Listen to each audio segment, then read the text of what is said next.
Universitas Pelita Bangsa berkomitmen dengan kualitas terdepan.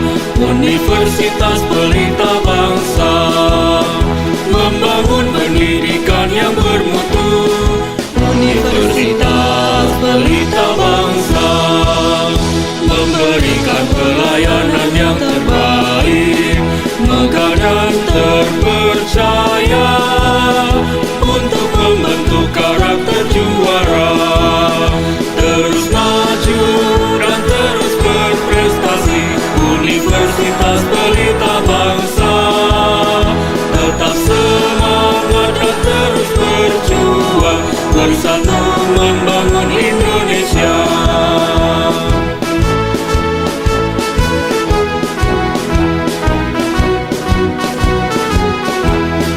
Universitas Pelita Bangsa memberikan pelayanan yang terbaik, megah dan terpercaya untuk membentuk karakter juara.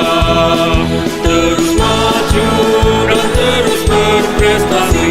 Universitas Pelita Bangsa tetap semangat dan terus berjuang, bersatu membangun Indonesia, bersatu membangun Indonesia.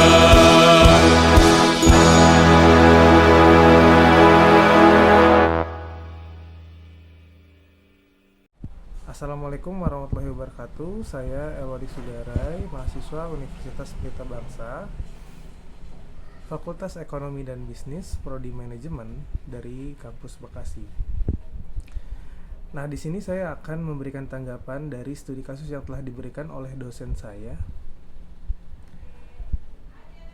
di mana berdasarkan kasus yang disajikan, PT XYZ saat ini itu menghadapi beberapa permasalahan serius dalam pengelolaan sumber daya manusia, khususnya terkait tingginya tingkat turnover karyawan, pencapaian kinerja produksi yang belum optimal, dan kondisi lingkungan kerja yang kurang mendukung, serta tantangan dalam komunikasi.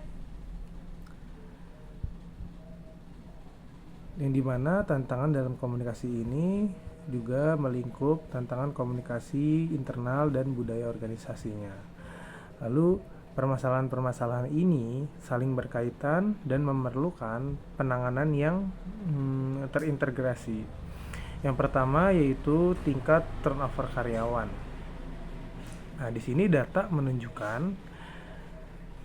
bahwa tingkat pergantian karyawan PT XYZ pada tahun 2024 mencapai sekitar 6,8% per bulan. Dengan angka tertinggi terjadi pada bulan Mei 2024 yaitu 8%. Dan Oktober ada di angka 7,6%. Angka ini tergolong cukup tinggi dan mengindikasikan adanya ketidakpuasan kerja, baik dari sisi lingkungan kerja, beban kerja, maupun faktor psikologis dan manajerial. Dalam perspektif manajemen SDM lanjutan, tingginya turnover ini dapat berdampak langsung pada yang pertama, meningkatnya biaya rekrutmen dan pelatihan, karena banyak karyawan yang keluar masuk otomatis mempengaruhi budget dari anggaran rekrutmen dan pelatihan atau training. Lalu kedua, menurunnya produktivitas kerja karena waktu awal ngerekrut dan adanya karyawan baru itu, otomatis kinerja yang diberikan oleh karyawan baru itu pasti berbeda dengan karyawan-karyawan yang sudah lama yang udah keluar. Otomatis mengurangi produktivitas pekerjaan. Lalu selanjutnya hilangnya pengetahuan dan pengalaman kerja karyawan. Nah, ini juga masih nyambung dengan yang sebelumnya. Lalu terganggunya stabilitas operasional perusahaan. Nah, semua ini empat ini nih saling berkaitan di mana yang pertama yang udah pasti itu kestabilan operasional perusahaan itu pasti terganggu. Lalu produktivitas kerja akhirnya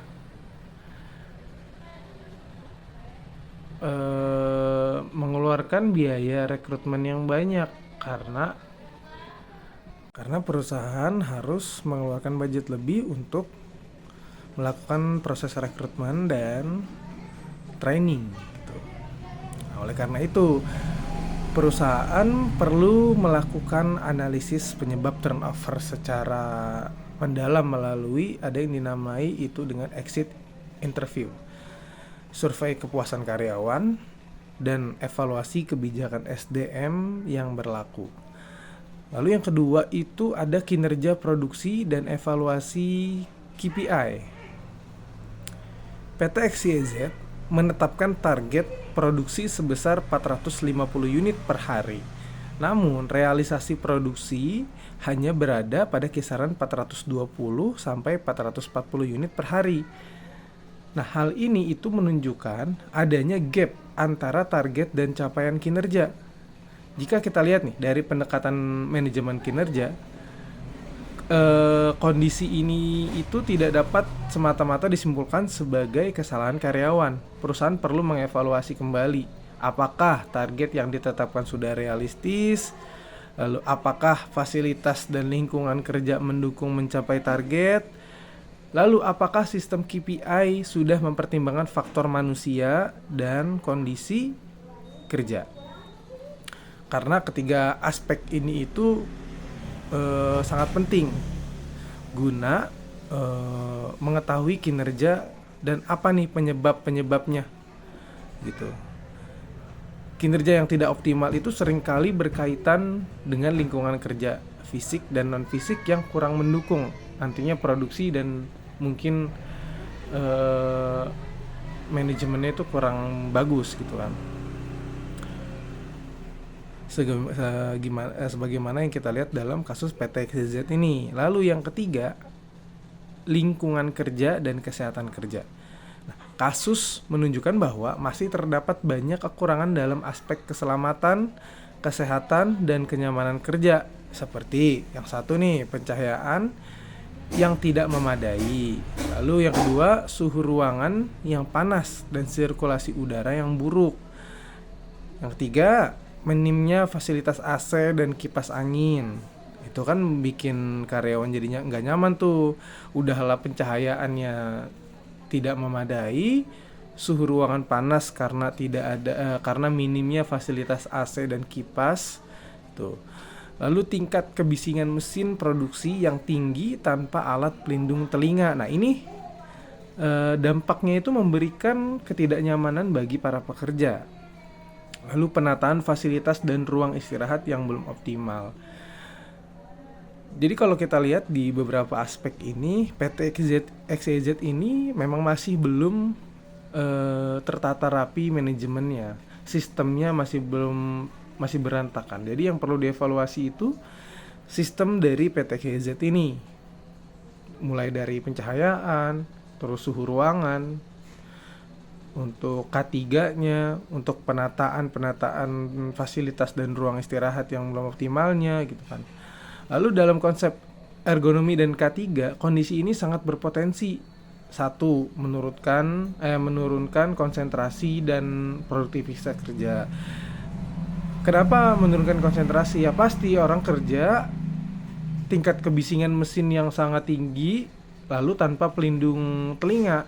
Nah, itu udah pasti keganggu konsentrasi para pekerja. Lalu kedua, meningkatkan kelelahan fisik dan mental. Di mana? Kenapa nih? Kelelahan fisik jelas karena ya kita kerja tahu sendiri, ruangan panas, keringat ngucur gitu-gitu kan, itu mempengaruhi fisik. Pasti gampang kelelahan, dehidrasi segala macem gitu kan. Lalu ujung-ujungnya memicu gangguan kesehatan karyawan Yang tadi saya bilang, seperti dehidrasi. Orang kalau sehari 2 hari dehidrasi masih oke. Cuman kalau dia kerja di perusahaan tersebut dalam kurun waktu setahun 2 tahun dan setiap harinya ada karyawan tersebut dehidrasi, nah itu bakalan mempengaruhi kesehatan karyawan tersebut dalam kurun waktu 1 tahun atau 2 tahun pasti. Lalu mendorong niat karyawan untuk resign. Nah ini penyebab dari meningkatnya rekrutmen itu over. Nah perusahaan seharusnya memandang investasi pada lingkungan kerja, khususnya pada bidang SDM ini, sebagai investasi jangka panjang untuk meningkatkan kinerja dan loyalitas karyawan, bukan sebagai beban biaya. Karena gini, kalau karyawan nyaman, kalau karyawan senang, kalau karyawan sehat, otomatis itu memberikan feedback ke perusahaan juga nggak main-main. Ibaratnya mereka berani ngasih keloyalan mereka gitu kan, berani ngasih waktu mereka gitu, karena di tempat kerjanya mungkin nyaman, mungkin juga dijaga kesehatannya gitu-gitu. Lalu yang keempat ada komunikasi internal dan peran pimpinan. Nah di sini dari hasil survei diketahui bahwa pimpinan sudah cukup baik dalam memberikan instruksi yang jelas serta terbuka terhadap kritik dan saran dari pegawai. Hal ini merupakan modal positif dalam membangun hubungan kerja yang sehat. Namun demikian, masih ditemukan adanya kesalahpahaman informasi yang menyebabkan miskomunikasi dan menghambat pelaksanaan tugas. Hal ini itu menunjukkan bahwa sistem komunikasi internal perlu diperbaiki baik melalui yang pertama ada standarisasi alur komunikasi. Terus contohnya kayak memanfaatkan media komunikasi internal yang efektif. Contoh diadakannya grup chat atau diadakannya sharing sore gitu. Terus peningkatan kemampuan komunikasi pimpinan dan karyawan mungkin melalui training gitu. Nah, komunikasi yang efektif ini sangat berpengaruh terhadap kelancaran operasional dan kualitas pelayanan organisasi. Lalu yang kelima ada budaya organisasi. Budaya organisasi ini memiliki peran yang sangat strategis dalam membentuk sikap dan perilaku karyawan. Budaya yang positif itu akan mendorong yang pertama motivasi kerja, yang kedua disiplin, yang ketiga karyawan akan merasa bertanggung jawab terhadap perusahaan. Lalu yang terakhir orientasi pada kualitas dan hasil. Pasti akan menimbulkan hasil yang bagus dan kualitas yang baik. Berdasarkan teori yang dikemukakan oleh Al-Kawiyu dan Putra pada tahun 2023 serta RD et al. Pada tahun 2022, budaya organisasi yang kuat akan menjadi pedoman perilaku karyawan dalam mencapai tujuan organisasi atau perusahaan. Nah, oleh karena itu nih, PT XYZ ini perlu memperkuat nilai-nilai budaya kerja yang mendukung profesionalisme, keselamatan kerja, dan kolaborasi tim. Untuk apa ya? Untuk memotivasi kerja para karyawannya, untuk menciptakan budaya disiplin dalam perusahaan tersebut, untuk memberikan rasa tanggung jawab kepada karyawan maupun pemilik perusahaan. Nanti berpengaruhnya itu kepada orientasi pada kualitas dan hasil. Kualitasnya akan baik dan hasilnya juga akan bagus gitu. Lalu yang keenam ada disiplin dan ketetapan waktu.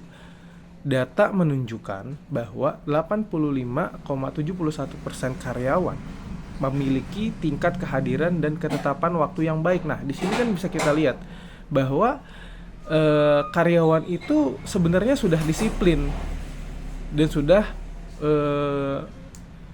selalu tepat waktu. Tapi kenapa masih ada hal-hal yang membuat karyawan tersebut merasa nggak nyaman kerja di perusahaan ini? Itu tadi, yang mungkin fasilitasnya masih kurang, kesehatannya tidak dijamin, kayak gitu-gitu. Nah, secara umum hal ini kan menunjukkan bahwa tingkat disiplin karyawan itu sudah cukup baik, namun perusahaan tetap melakukan evaluasi. Perusahaan juga harus tetap perlu melakukan evaluasi, seperti evaluasi sistem absensinya. Jadi lihat nih, kenapa kok karyawan gue pada nggak betah gitu, bahasa kasarnya gitu. Padahal secara kedisiplinan karyawan mereka tuh pada disiplin tepat waktu gitu. Kok kenapa gitu? Apakah perlu untuk melakukan pembinaan dan pengawasan yang konsisten? Perlu menurut saya gitu. Mungkin salah satunya juga melalui pendekatan persuasif dan pembinaan bagi karyawan yang melanggar. Nah, itu juga perlu. Tujuannya bukan hanya untuk menegakkan aturan, tetapi juga untuk membangun kesadaran dan tanggung jawab karyawan. Jadi segala sesuatu yang dilakukan karyawan itu ada impact-nya untuk diri mereka masing-masing. Lalu kesimpulan dan rekomendasi dari saya untuk PT XYZ ini, berdasarkan analisis data di atas dapat disimpulkan bahwa permasalahan SDM di PT XYZ ini bersifat multidimensional, mencakup aspek kinerja, lingkungan kerja, komunikasi, dan budaya organisasi. Untuk itu perusahaan disarankan untuk melakukan dan sangat perlu dilakukan yang pertama, menurunkan tingkat turnover melalui perbaikan lingkungan kerja dan kebijakan SDM. Lalu kedua, meningkatkan kembali target produksi dan sistem KPI agar lebih realistis dan manusiawi bagi karyawan.